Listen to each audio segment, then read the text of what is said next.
tunafika hapa, nadhani nimekwisha jitambulisha. Mimi naitwa kwa jina ya William Amuri ya Kutumba. Mimi ndio secrétaire exécutif. Tukisema secrétaire exécutif, yani organisation zetu za CNPSC, mimi ndio muangalizi wa coalition yetu ya CNPSC. CNPSC napenda kusema nini? Napenda kusema kwamba ni Coalition Nationale du Peuple pour la Souveraineté du Congo. Ile ndio kisiko.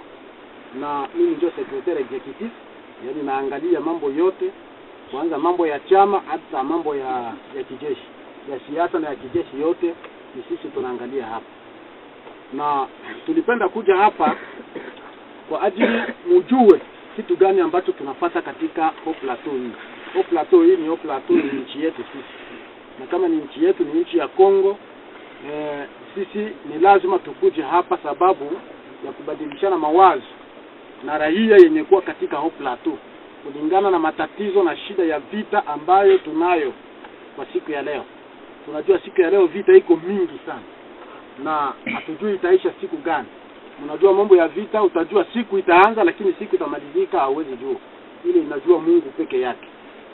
Ni lazima sasa wakati vita iko, watu wanabaki fasi moyo, wanabatilishana mawazo, sababu tukiangalia kabisa kitofu ya vita iko hapa Lulenge, na precisement kitofu ya vita iko ndani ya groupement ya Basimunyaka Sud. Ndio iko kitofu ya vita. Nadhani ndio iko kapitali. Leo hii ambayo wavamizi wanakuja wanapenda kujenga kapitali ni mwa hii groupement. Sijui kama nadanganyika. Hello. Ile ni shaba moja wapo ambayo inasababisha sisi au inatuma sisi tufike hapa kwenye chef ya groupement, tuongee na wazee pamoja, tuongee na wamama pamoja, tuongee na vijana, tuongee na wazifa zingine zote, organization zingine zote kama vile wakubwa wa enseignement, kama vile wanganga, kama vile watu wengine sawa vile wa societe civile kama wako, tuzungumuze pamoja ili kujadiliana, kupanana mawazo. Ile ni kitu ya kwanza. Kitu ya pili, tulipenda kuja hapa sababu ya kuonyesha namna gani siasa ya Kongo iko parapo na hii vita yenye iko hapa kwetu. Watu wapate kuelewa. Sababu mara mingi watu wanaanza kuwa huko napambana vita. Lakini kama uko napambana vita, aujue siasa gani ambayo inaleta ile vita, utashindwa kupambana ile vita. Sababu aujue mwanzo wa vita, labda unaweza utakuwa kama vile kuna pambana ndani ya giza. Ndani ya giza utashindwa kujua adui ni nani na utashindwa kujua rafiki ni nani. Labda ule ambaye wewe utakwenda kujiunga naye kama ndio rafiki na ndio adui yule. Yule ambao wewe utaona kama ndio adui na ule ni rafiki, anaweza kukusaidia. Alafu sasa ni wakati sasa huu tunaweza kufunguana masikio ili watu wote wapate kujua adui ni nani na rafiki ni nani. Na namna gani ya tatu tunapaswa kujua namna gani vita iliingia. Ya ine tunapaswa kujua strategy gani tunaweza kuchukua sisi kama vile watoto wa nchi. Strategy gani kwa kumaliza hii vita, kwa kupiganisha hii vita na kuishinda. Donc ni ma strategy, sababu wenzetu wanaunda mbinu, strategy ndio mbinu. Waliunda mbinu nyingi sana kwa ajili ya kutafuta kunyang'anya hii nchi. Ni mbinu mingi sana wanaunda. Kama tuangalie vizuri, kama sisi hatuna mbinu za kukomaa, tunaweza tukashinda hii vita. Na wakati vita tulikuwa tumeishinda. Ndio maana sisi tulipenda tukuje hapa, tuzungumuze, tupanane mawazo. Hapa kama vile kitofu cha hii vita.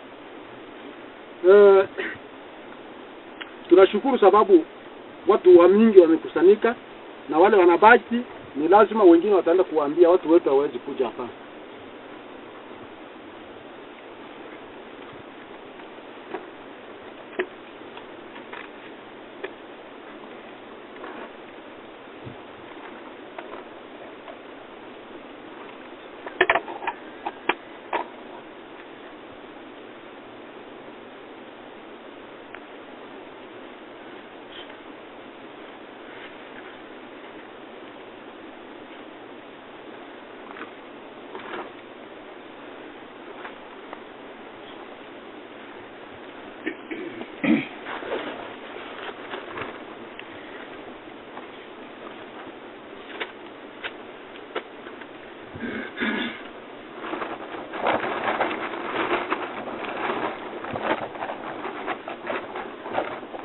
Ya kwanza tutapenda kuonyesha vita ilikuja namna gani. Mtatusamee wazee, sababu tutafasiria kabisa kipande kirefu sana, sababu ya kufungua watu masikio. Tujue namna gani hii vita tuko napigana leo ilikuja namna gani. Hii vita tuko napigana leo sio vita ya leo. Haikuanza leo. Haikuanza mnona sisi kama vile tunavyowaza. Hii vita ya leo tuko napigana sisi. Tunapigana vita ambazo ilianza miaka ya nyuma sana. Vita inaanza mwaka 1916 bure. Hii vita imekwenda kupangwa kuanza mwaka wa independence. Wakati tu tutapata independence na programu za vita hii zikaanza kuundwa. Nasema mko anaelewa vizuri. Independence ilikuwa namna gani? Wakati nchi zote zinalomba independence, Kongo nayo ilijisikia kwamba iombe uhuru. Ikiongozwa na nani? Leader wa independence alikuwa Emery Patrice Lumumba. Analomba independence. Na wakati analomba independence kwa Beleji, kama vile walikuwa watu wanatutawala, huyo bwana alipata matatizo sana. Matatizo makubwa. Sababu Belgique haikuwa inapenda kuachia watu kabisa independence mbele ya wakati. Kulingana na nini? Kulingana na kitu ambacho walikwenda kuona mashariki ya nchi, katika mashariki ya nchi. Hii ambayo tunaita Chaîne de Mont Mitumba. Nadhani njoo hapa tunapatikana leo. Chaîne de Mont Mitumba inaanza Tanganyika. Nord ya Tanganyika, donc province ya Tanganyika. Ndio tunaita Kalemi kule. Inapanda, inakamata Manyema yote, inakamata hapa tuko kusidi Kivu, inakamata Nord Kivu, inakamata Ituri. Ile tunaita ni Chaîne ya Mont Mitumba. Ndani ya Chaîne de Mont Mitumba, baada ya vita ya pili ya ulimwengu, guerre ya 40-45, baada ya hiyo vita, wale tunaita wa expert wa CEE, yani wataalamu wa CEE. CEE maana yake Communauté Économique Européenne. Wale watu walikuja kufika katika nchi ya Kongo. Wakati walifika katika nchi ya Kongo, walifanya prospection, yani utafiti wa madini. Na katika utafiti wa madini waliofanya, walikwenda kugundua kwamba mashariki ya Kongo, mwa Chaîne ya Mont Mitumba, walikwenda kusema kama ni skandali geologique. Yani walikwenda kugundua mali nyingi. Mali zingine walikwenda kuona. Walikwenda kukuta aziko kwenye orodha ya mali yenye kuwa ulimwenguni. Ile yenye kuwa kule tunaitaka ku tableau de Mendeley. Kule watu walifanya shimi wanajua ile tableau inadefinir minere zote zenye kuwa ndani ya ardhi. Lakini sasa wakati wale expert walifanya ile prospection, walikwenda kukuta kwamba kuko mali zingine ambazo haziko. Wakasema kwamba hapa hii tunaita ni skandali geologique. Hii eneo, yani kuko minereza mingi sana zenye haziwezi kufasiriwa. Na ile baada ya kuona kama kuko minereza mingi, wa Belgique, parce que siège ya CEE ni Belgique, ilikuwa Belgique. Ile tunaita CEE ndio iligeuka kuwa leo Union Européenne. Donc wakakwenda kuona kwamba hatutawapa independence wale watu. Il faut tuexploiter ile eneo tu, tuendelee kuexploiter.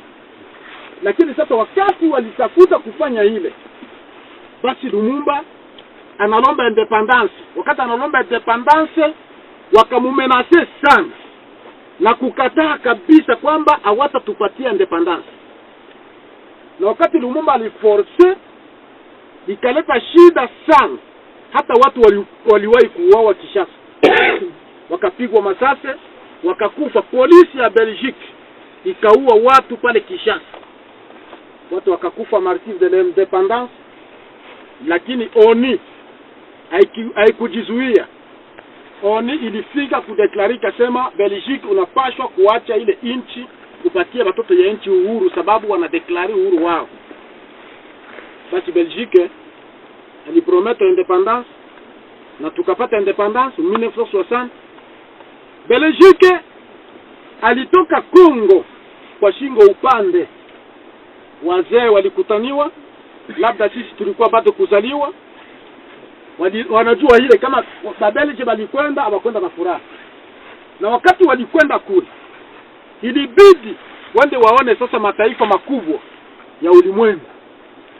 Ile mataifa ambayo iliwalazimisha wao watoke katika ardhi ya Kongo.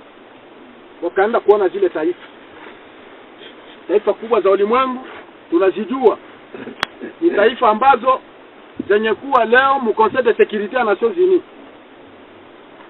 Zile taifa iko ba Etats-Unis, iko ba France, iko ba Angleterre, Allemagne na zingine. Basi wakati walikwenda kuwaona, wakawaambia kwamba sisi kama tulikataa kutoka kule, tulikuwa nakataa kutoka kule ni kwa sababu katika nchi hile tumekwenda kugundua kama mko mali nyingi sana tena sana. Na wakati tunaacha ile nchi, tayari siasa ya Kongo imeanza kuelekea mkono wa kushoto. Yaani inaanza kuelekea kuwa socialist na wa communist. Na ile nchi ikiingia mikono ya wa socialist na wa communist, sisi wa imperialiste tutapoteza ile nchi. Na ile nchi iko mali mingi. Ulimwenguni nchi inaonekana kama iko na mali mingi na utajiri mwingi. Nasema ulimwenguni kama kuko nchi zenye kuwa na mapetrole, zenye kuwa na vinginevyo, Kongo ilikwenda kuonekana ni nchi ya kwanza tajiri ya ulimwengu kulingana na mali zake na rasilimali zake. Kongo ni nchi ya kwanza ulimwenguni. Alafu sasa ikiwa ile nchi imekwenda uchumi wa ile nchi unaingia mikononi mwa wale wa socialiste, basi sisi tunapata magumu, sisi wa imperialist. Na sababu wakati ule ilikuwa kipindi tunaita ya guerre froide, c'est-à-dire vita baridi kati ya wa socialiste na wa imperialiste capitaliste. Wale watu walikuwa wakigombana sana utafuta muongozo wa ulimwengu utaongozwa na nani. Ile ndio matatizo ilikuwa sana, vita ilikuwa. Alafu wa Amerika, wa France, wa Alema pamoja na Waingereza hawakufurahia ile kuacha hii Kongo. Ilibidi waunde mbinu za kurudia tena katika nchi ya Kongo, kuja kutawala Kongo kiuchumi. Na waje watawale Kongo kiuchumi, ile ambayo tunaita kwa lugha ya Kimombo neocolonialisme. Waje watawale kupya, waanze kukamata uchumi, si tubakie tu na uhuru wa bendera, lakini uchumi ukuwe mikono yao. Wakasema tutafanya nini sasa? Kwa kuweza yote ile, ilifo tufanye mastrategie. Na mastrategie waliona watakwenda kufanya ni gani? Kitu ya kwanza, ifo eliminer Lumumba physiquement. Yaani wanapaswa kuua Lumumba. Sababu Lumumba ndio analeta ideolojia mbaya. Ndio siku ilitoka ile shauri ya kuua Lumumba. Kitu ya pili, ilifo tutafute ethnie. Yaani tutafute kabila moja, peuple moja yenye tutatransplanter mwa ile eneo ya Chaîne de Momitumba, mwa hii eneo. Donc ilifo mkue kabila moja yenye haiko ya Wakongomani, itatoka mahali fulani wakuje wabakie hapa katika eneo hili. Wale watu tuwapatie nationalité au identité, wale watu tuwapatie espace, na wale watu wakuwe na pouvoir. Kama wale watu wanakuwa na pouvoir katika sehemu ile, sisi tutakwenda kuchimba ile maminere yote na bila tatizo. Na mwaese ndio probleme yetu ile. Probleme yetu haiko kitu kingine. Probleme yetu inatuma sisi tupigwe vita ni mali zetu sisi binafsi. Mali zetu zenye kupatikana hapa ndio zinatuma sisi tupigwe vita. Vita sio hapa, sio wale wenye kuwa pale ndio wanatupiganisha vita. Vita iko Ulaya. Vita inatoka Ulaya. Ile vita inatoka Ulaya ndio ile inaandaa pale, wale iko sawa vile watumishi wanafanya kazi. Yaani wao wanaandaliwa wakati wanaweza hii vita. Wao watakwenda kutawala juu ya ardhi. Na wale watakuja donke waingie chini ya ardhi kuchukua mali yenye kuwa chini ya ardhi. Hili ni matatizo wa ndugu wapenzi yenye tuko nayo kwa siku ya leo. Mjue maana ya vita hii ni vita gani? Ni vita ya minere. Ndio tuko nayo leo hii. Na kulingana na strategy au mbinu zile ambazo walipenda kuzifanya kwa kutafuta namna gani watakwenda kukamata hii nchi kiuchumi, waliingia wakatengeneza siasa yao, wakapeleka huku Kongo, wakatumikisha wakongomani wenyewe kwa kuua ndugu yao. Wakongomani wenyewe wakaandaa Bwana Mobutu, wakaandaa Moise Chombe, wakaandaa na Kasavubu sababu ya kuua Lumumba. Lumumba akakufa. Lumumba alikufa kwa siasa ilitoka Ulaya na ndugu yake ndio walimuuzisha. Na wakati alikufa basi historia yake ikaishia pale. Wakaendelea na mbinu zao. Katika kuendelea na mbinu zao, tutafanya nini tena? Watakwenda sasa ifo baingie mfazi ya pili ya kutafuta namna gani watapandikiza watu kabila ingine ya kutoka mbali ikuje wabakie hapa. Waliuliza Belgique, tutakwenda wapi kutafuta watu? Belgique akasema, mimi natoka Kongo. Nilileta Kongo kuna wakimbizi ambao walitoka Rwanda. Walikimbia vita ya Kigeri 5. Wale watu walikimbia pale Rwanda mwaka wa 1900 kwanza 56, 57, 58 hadi 59. Hao watu wanaingia vita. Kura ya kwanza ilikuwa ya wale Watusi. Walikuja kunjia ya kuja kuchunga nyama za ule mzee pale, ule mtu wa societe pale alikuwa pale. Nadhani mnamfahamu. Wale walikwenda kuchukuliwa kule, waje wamsaidie namna ya kuchunga zile nyama sababu ni wao wazoefu. Alafu hao walikuja nyuma, walikimbia vita mwaka huu ambao mimi nazungumza hapa. Walifika wapi? Walifika Mplene de la Ruzizi. Wanakimbia kama vile wengine watu wote wanakimbia. Na sisi pia tulikimbia hapa, tulienda Tanzania. Tulipokelewa kama vile wakimbizi. Tukatiliwa katika makambi pale. Kulikuwa karibuni kambi 3 pale. Rugufu A, Rugufu D na Nyarugusu zilikuwa pale. Na wao pia walitiliwa katika kambi 3 pale. Walitiliwa katika kambi ya Remera. Walitiliwa katika kambi ya Gatobo. Walitiliwa katika kambi ya Murenge. Fasi 3 wakatiliwa pale. Zile kambi walibaki pale kama wa refugee tu. Sisi tuko na document, wakati wa independence inafika wazungu wanakimbia wanaenda kwao. Waliacha wanawaandikia kama nyinyi wa Nyarwanda ambao mlikimbia vita mko wa refugee ku Kongo, msiingie katika siasa ya Kongo. Tunapenda kuambia siku vita itaisha, sisi vita kwani itaisha, tutakuja kuwachukua na tuwarudishe kwenu. Ile document tuko nayo marshive za kwetu. Tuko nayo ile document yenye iko sinye na ACR au Commissariat des Nations Unies pour les réfugiés. Ndio waliata banasinye ile document wakabaachia. Alors wakati wale watu waliingia mwa ile Mplene de la Ruzizi, walizagazagaa kuja wanakulisha nyama zao. Wengine wakakuwa wachungaji kule, wakaendelea kusaidia ule mzee Rika kule. Lakini sasa wakati ule watu walikimbia vita, nyama zilizagaa, zikabakia hazina mchungaji. Tunajua kwamba nyama nyingi zenye kuwa hapa ambazo wao wale wakakwenda kuzichukua kama vile zao. Nyama za Rika wakazichukua. Hizi ngombe za mingi wako nao pale. Ni ngombe ambazo ziliacha ule mzee Rika pale. Nadhani tunafahamu vile. Basi wale watu wakaendelea kubakia hapa. Sisi hatuna habari, tunajua kwamba wale watu ni wakimbizi. Tuliwalinda vizuri, tunabaki na wao vizuri. Lakini sasa kitu tunapenda kusema ni nini? Wakati Lumumba amekwisha kufa, wale watu wakati Belgique anawaambia kwamba na hata Watusi kule, wale watu walitoka Rwanda, tukiwaandaa wale wanaweza kutusaidia kumiliki ile sehemu. Na kama wanamiliki ile sehemu, sisi tutakwenda kwa exploiter baada ya wao kutawala pale. Wakaanza kumonte mbinu ya kutafuta namna gani sasa watatafuta mtu muhimu ambao atasaidia kuingiza kitu wanaita diktature ndani ya nchi ya Kongo. Katika diktature ile, ule mtu wamtumikisha pasipo yeye kujua, bali mtumikisha ndugu Mobutu. Wakamkamata, wakafanya nguvu afanye remise et reprise na bwana Kasavubu. Kasavubu hawakumfanya coup d'etat, Kasavubu alifanya remise et reprise. Hii histoire iko mrefu, hatutaingia kule. Na wakati walifanya remise et reprise, Mobutu anakamata pouvoir. Wakakamata kwa kuingia mugestion ya maaferi ya nchi ya Kongo. Wakakamata Mutusi ambaye anaitwa Barthelemy Bisengimana Rwema. Wakamutia pale kama vile directeur wa cabinet. Kutoa baba yake ya huyu mwenye iko wa polisi kule Kinshasa leo.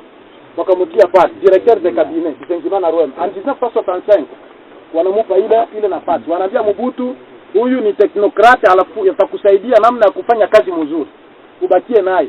Akaanza tumika naye. Ule mtu deja Banyarwanda banaanza kupewa gestion sasa ya chose publique mu nchi yetu. Unajua kama mtu yuko mkabinet, ni mtu yuko kunivu ya yulu sana. C'est-à-dire politiki ya nchi ya Kongo iko mikono yake. Alors kwa ile bali tuprofite sana kwa ile wakati. Sababu ule mtu alifanya miaka 10 iko directeur wa cabinet pale wa mtu. Walituprofite kwa nini? Walituprofite sababu hata kutuma watu maburse kule, Mobutu akisema tutume watu walikuwa wanaenda mingi tu. Wanaenda Mobutu anatuma watu 12, sote kama wanalomba watu 13, yeye atakamata watu 10 anatuma kule. Na sisi wote tuko distress. Hatujui kitu gani ambacho kinaendelea. Wakaenda kule, walisoma mingi Maetazini, Mabulaya wakasoma. Wengi miongoni mwao walibakia kuma organization za kabambi za Nations Unies. Wengine wako mupinide, wengine wako kuma banke mondiale, wengine wako kuma FMI, nafasi mingi tu, hata kuma ACR, wa mingi wako kule. Na wengine wakakuja kutumika. Ndio kwanza kule basi. Problem ya makelele, kama unaacha makelele, hii inakuwa kasiansi. Sasa tunalomba kimya.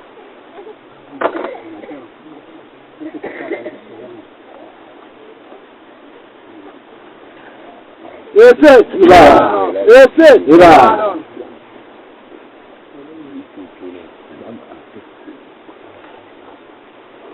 Mbaya vile tutatupatika kutendera tena hapa.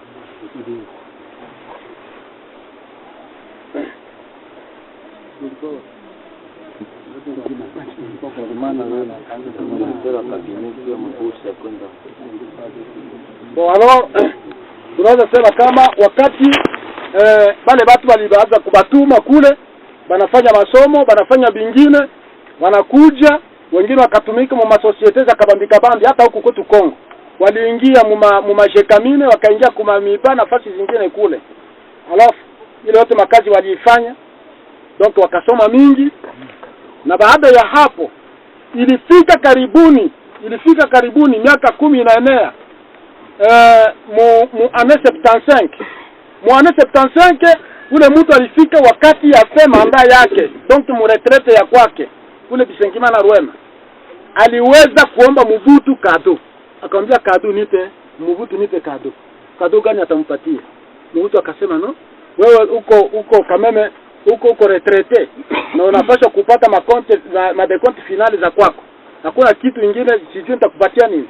Akasema no, mimi naomba tu kitu kimoja, unaweza nisaidia. Kama vile mtumishi wako nilikutumikia kazi mingi. Donc nisaidie Watusi wote wenye kuwa mashimu Kongo wapate nationalité d'origine. Ndio kitu alimulomba Mobutu. Nadhani mwafuata pale. Puisque yeye yuko prepare sababu ya ile. Kama aliingizwa pale ni sababu ya ile. Yaani anapenda kusema anakwenda kulomba kwa Mobutu apatie uraia Watusi wote wenye kuwa mashariki ya Kongo. Wapewe ile tunaita nationalité d'origine. Sans tarder Mobutu kama kuelewa kitu akakwenda kufanya ordonnance présidentielle.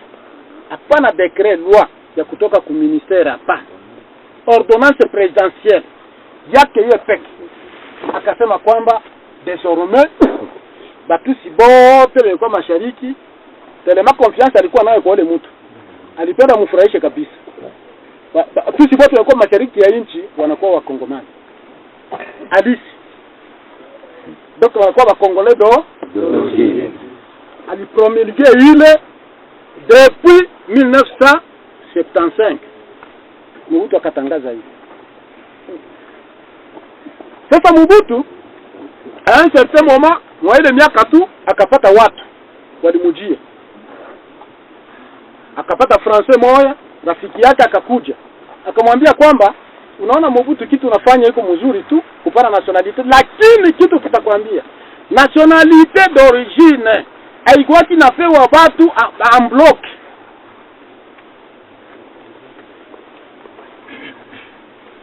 Hautapatia watu nationalite en bloc. Haikuwake. Watu wanakuja. Mtu kama anakuja anapataka kitu wanaita nationalité d'acquisition individuelle. Ile ndio yenyewe mtu anaweza kupata. Lakini kama unapatia mtu nationalité d'origine, iko réservé automatiquement. Nationalité d'origine iko réservé automatiquement kwa watoto wa inchi wa ile inchi. Basi wengine wote wako na nationalité d'acquisition individuelle. Napenda kusema nationalité ziko aina hizi mbili. D'origine na nationalité d'acquisition individuelle. Ndio mbili. Hapa ni uraia tunakuwa nasema kila mtu anakuja nakuwa na mimi nakuwa raia wa Kongo na mimi nakuwa mkongomani. Iko na nani zake. Watu wabaki kwanza, tupange kwanza watu wengine. Naona wazee wa Igomba wanafika hapa, wazee wa fasi zingine. Vijana mwende mkamate brike kule na zile vimabaa kule. Unatia brike mbili, mnatia na baa juu. Kapita kanani. Kamata bajene pale, bwana bakamate mabrike pale hiyo. Na zile baa mtandike pale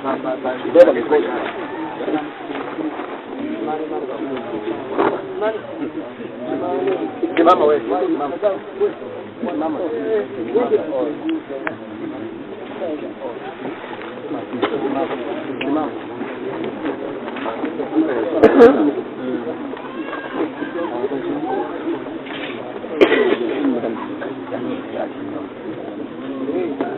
Banaenea bale. Ana sisi kwa mbali. Bataleta. Wako mingi ya. Basi itakuwa kama tatu na wale kidogo. Ewa. Tungano. Aje.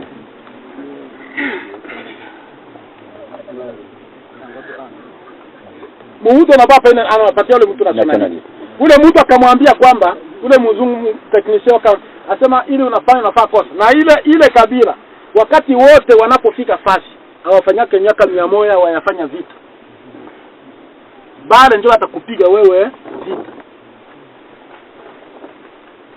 Ndio pale baada ya miaka 3 kufika mu 78 Mobutu akabroger ile ordonnance yake na ordonnance nyingine. Akasema watu wote ambao walipata nationalité kwa ile ordonnance yangu ya 1975 iko abrogé. Ile nakataa. Mwenye anapenda kuwa Congolais apite ku ministère compétent.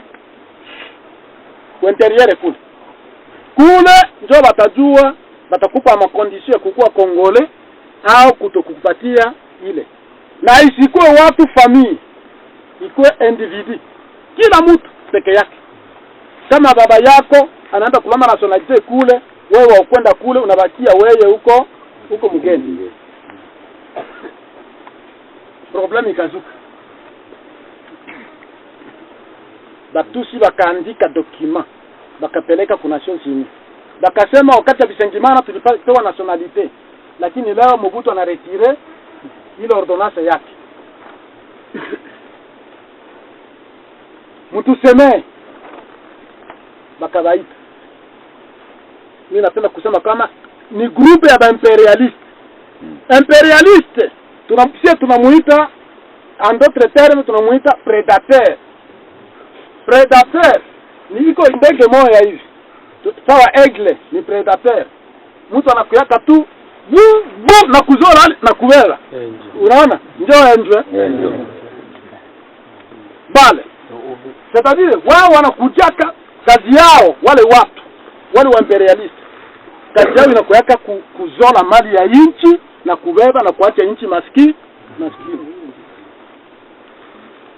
Kwa sababu abapendeki maendeleo mwingine nchi.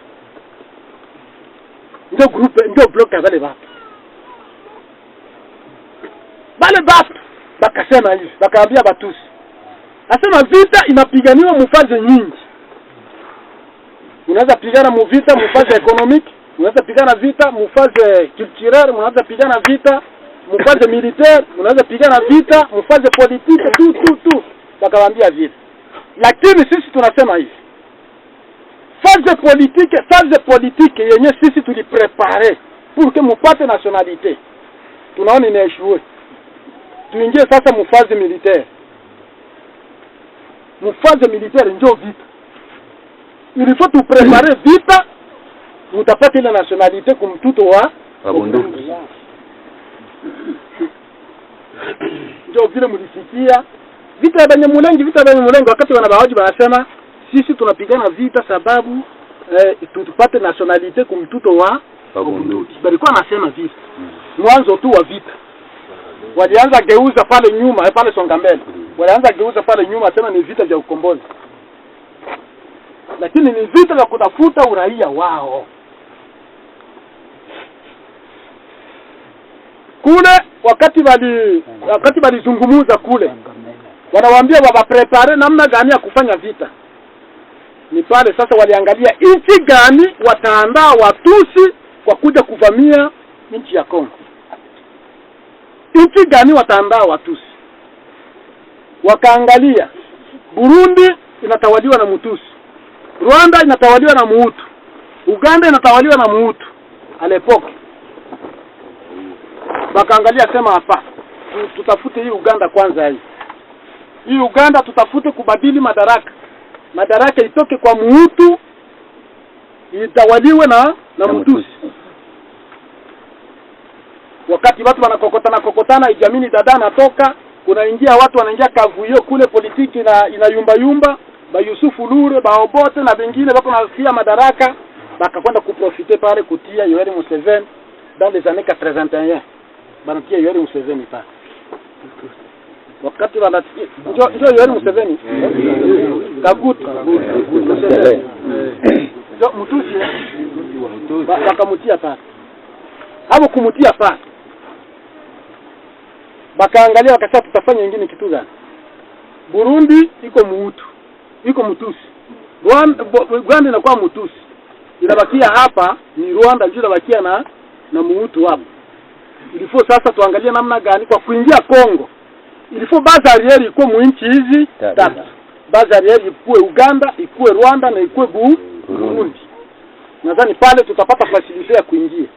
Ndio pale muliona baliangalia baada ya kufanya mafunzo sana kuwa vijana pale bakapita batoto kuingia Uganda kufanya mafunzo pale.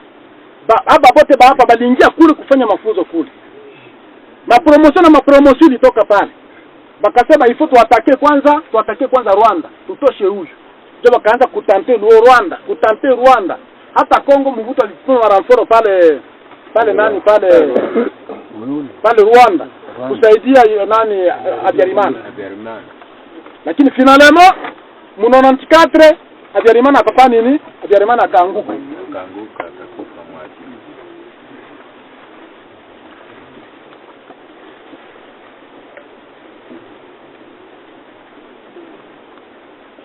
Ese baada ya Habyarimana kuanguka bakasema sasa tujipange vizuri. Banaanza kujipanga sasa. Wakuja sasa kuingia katika tembo ya Kongo. Ni pale walitia base arrière zao zote kule nyuma. Wao Burundi utaingia, wao Rwanda utaingia, wao Uganda utaingia, ili tumalize hii vita haraka. Na kweli waliingia vile ambavyo walijipanga. Kule avake baingie. Ilibidi wafanye nini? Ilibidi wafanye kitu moja. Watafute wakongomani ambao watakuwa vibaraka vya kwao. Wale tunaita maetiketi. Sio pale walikwenda kutafuta mzee Kisasu Ngandu. Bali mkuta pale Uganda, alikuwa mtu wa MLC Lumumba pale alikuwa anakimbilia pale. wakamsolicite wakamtia pale, wakaita mzee Laurent Desire Kabila pale Tanzania, wakamupa akaenda pale. Wale wakongomani wawili wakaenda kule kufanya nini? Kufanya umoja na wale Wanyarwanda. Wakafanya kitu wanaita Accord de Lemera, wakaenda kuingia ku Hotel de Lemera pale Rwanda. Pale kwa Hotel de Lemera, parce que Lemera yenye walifanyizia maakoro, watu wengi wanadhani ni hapa Lemera ya kwetu. Hapana. Ni Lemera, Hotel de Lemera pale Rwanda. Ndio walienda kufanyizia maakoro. Katika akoro zao kulikuwa vitu vibaya sana. Sawa vile artikle ya 4 ilikuwa artikle mbaya sana. Artikle ya 7 ilikuwa mbaya sana mzile akoro za kwao. Sababu walikuja na vyama vyao. Huyu alikuwa na MLC yake, ule mwingine akakuja na ile PRP yake yenye alikuwa nayo mpori. Na wale batusi bawili nabo bakakuja kila mtu na chama yake, bakafanya ile tunaita alliance. Mwa ile alliance ile bakakwenda kusikilizana mu mapatano ya kwao. Article ya 4 ikasema nini? Ikasema kwamba prêcher le panafricanisme, l'alliance s'engage à céder 300 km de frontières ougandaises, rwandaises, burundaises vers l'intérieur de la RD Congo. Nazari mnaelewa pale. Yaani balifanya maakora kusema nini? Alliance inajiangaje. Itapana kilometre 100 kutoka mafrontiere yetu na Rwanda na Burundi na Uganda, kila mtu aingie ndani ya Kongo kilometre 300. Kama unatoka Bukavu, c'est-à-dire ni Kindu. Kitoka Bukavu, havole tuazoe hivi kwa muraba, ni Kindu.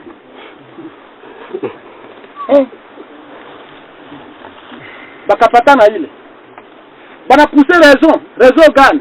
Raison ni ya kuprotéger nos voisins contre l'insurrection de leurs rebelles. Asema ba rebelle yao vile beko huko, bachiende kuderanger kule. Kumbe wale baokipe ile eneo, baanze kukontrole hii eneo. Kama ukiangalia mzuri ile eneo, njoo ile shene de Momitumba yenyewe nawaambia hapo. Kwanza Ituri mpaka kufika kule. Barundi walikuwa nakamata mpaka Kalemi, Kabimba yote ile Simantale. Ilikuwa sous contrôle ya kwao. Ndio vile walikamata vile. Alors bakasikilizana ile article ya 4. Article ya 7 ya mubaya sana ingine. Inasema nini? Inasema kwamba la nationalité congolaise sera accordée collectivement aux camarades de Banyamulenge et aux autres ethnies qui ont quitté le Rwanda avant la date de l'indépendance. Sio kama unaelewa vizuri. Uraia wa Kongomani utapewa benzetu Banyamulenge pamoja na kabila zingine ambazo zilitoka Rwanda mbele ya date ya 1960. Sawa, waliingia hapa mbele ile date. C'est-à-dire wale watu automatiquement wanakuwa ba Kongomani. Ile akoro bakasikizana kule. Muzila akoro walisikizana kule. Bakasema twende na vita. Itakuwa un peu rapide. Bakakuja na vita. Wakati walikuja na vita wakapigana pop mpaka jinsi walikwenda kukamata, wanaingia sasa Batenja Kishasa. Bangali kule nani hapa. Sababu mwazila akoro zao. Huko article inasema kama abakusikilizana kusema nani ndio atabeba pouvoir au nani atakuwa kiongozi wa ile mapinduzi. Selema balikuwa na madepartement tu walipanapana. Huyu Kabila alikuwa charge na alikuwa porte parole. Basi bakasema kwa hiyo wakati tutafika Kishasa pale ndio tutafanya mkutano mkubwa wa kuchagua nani ambaye atabeba pouvoir. Ile ndio ilikuwa politiki ya Banyarwanda ile. Sababu najua wakikamata Kishasa tu hapo ndio beko na nguvu. Alors ule baale watafanya kitu. Ndio walisikia vile tu. Na kufika kwa aeroport ya Njili. Banatoka Bandundu, banamaliza Bandundu, banaelekea mwele barabara baingia tu kwa aeroport ya Njili. Pale tu bwana alikutaniwa huko Lubumbashi akaji autoproclamer. Akajitangaza mwenyewe kusema mimi ndio rais. na mwa ese Kabila akajitangaza mimi njoo rais. Na ile kitu ilisaidia sana, sababu ile kitu alifanya pale tunaita alifanya coup d'état de protocole d'accord. Zile protocole zote c'est-à-dire yeye alirenverse zote. Ile ni kitu ilitusaidia sana. Na wakati alifanya vile, watu wote wale Watusi wote, hata wazungu wote wale wa imperialiste walikana kimya, wakawaza ni kitu gani? Huyu bwana anafanya nini? Huyu bwana anafanya nini? Anao wakatafuta kutomboka. Wakamwambia mkitomboka mtaeveye ba Kongole. Batayua vita zenye mnakuwa nazo kweli ni vita vya uvamizi. Lakini mwe mnyamaze. Selema zile article 2 ambazo ni article ya kubapa ile 300 km na article ya kubapa nationalite. Basi mwikale naye chini atangaze ile haraka abape ile. Ndio vile walikwenda kusiege. Sasa wakamuita Kabila, bakabakia naye, bakamuuliza Kabila tufanye nini? Angalia kisu nafanya, unaviole makoro yetu, hatukupatana vile. Kabila akasema niliona vurugu inaweza ingia muinchi, kwa hiyo inchi naisha kamata, tutafanya nini sasa? Bakamwambia ilifo sasa usinye, sasa usinye, utangaze kusema kwamba sisi tunakuwa raia ya hii inchi, na utangaze kama zile kilometre waanze kupatia wale wengine zile kilometre zile ile eneo. Sasa Kabila akajibu. Majibu ya Kabila ndio ilizusha shida na makelele na fujo. Kabila akajibu akasema, ikiwa mnasema vile sawa, mimi niko Mkongomani kama vile Wakongomani wengine. Kusema ni wapo nationalite, haiko mimi napaswa kubapa nationalite. Nationalite mnapaswa kupewa wakati tunakwenda kuunda bunge. Bunge ndio inakuwaka erige loi, inafanya sheria. Na baada ya kufanya ile sheria ndio itatangazwa na mimi hapa. Lakini kusema mimi ni wape hile, mimi siko juu ya sheria. Ile mnapaswa kujua vile. Ya pili mnasema ni wape ile 300 km. Ile 300 km tulikuwa tunasikilizana nini? Tulisikilizana kama ni facture ya wale wa mercenaires wa Rwanda, wa Burundi, wa exploiter pendant 15 ans. Sababu wanasaidia kazi ya sisi kukamata inchi. Lakini chose drone, naenda kukuta wakati tuko muvita mulipie systematiquement inchi. Na wakati mnapie inchi na bakia maskini, na izine yote hakuna tena, nyingine abiko inchi na bakia maskini. Donc mercenaire kwaka rapie inchi, anatungaka wa mulipe. Kwa hiyo mmekusha jilipa wenyewe. Mimi sina kitu tena nitawapa. Ndio mwa ese. Ile ndio majibu Kabila aliwajibu. Wakakuwa complètement déçus.